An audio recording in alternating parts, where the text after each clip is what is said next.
Eh, paano ko naman aminin yun? Ako unang-una, di ko sinaktan si Manong, binasa ko lang siya.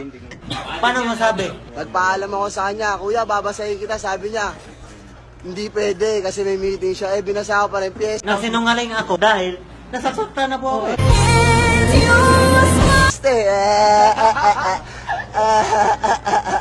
Okay, dadaanan sa Nuan kapag June 24, alam ng mga taong bayan niya.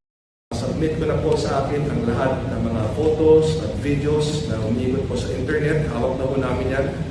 Kung meron pa hong ibang mga videos at photos na hindi kami natatanggap, hinihikayat ko po ang lahat ng merong photos at videos, lalong-lalo na po yung mga naging biktima ng mga nanggugulong ito. Hinihikayat ko po kayo na pupunta sa aking tanggapan.